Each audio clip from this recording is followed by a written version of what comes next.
My name is Alexander Howell-Jackson.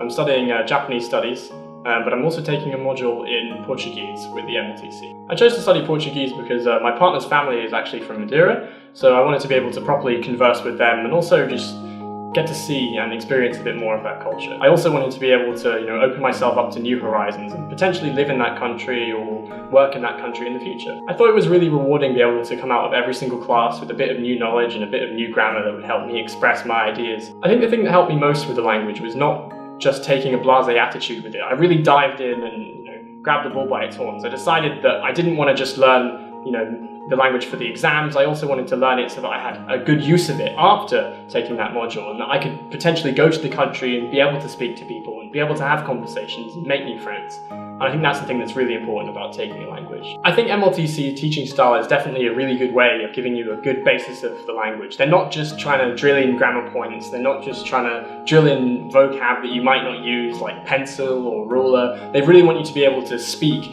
properly and at least have a basic comprehension of the language. My Portuguese teacher put up language resources on MOL every single week, optional homeworks, links that we could watch videos, etc. And while you don't have to do them, I would strongly recommend that anybody who does decide to take Portuguese does look at these every single week, because they can just give you that extra boost in your own confidence. One of the websites which I use very often for my Japanese studies, and which I decided to also use for my Portuguese, was a website called Memrise. Memrise is essentially a website where you can create flashcards and it will quiz you on them in increments.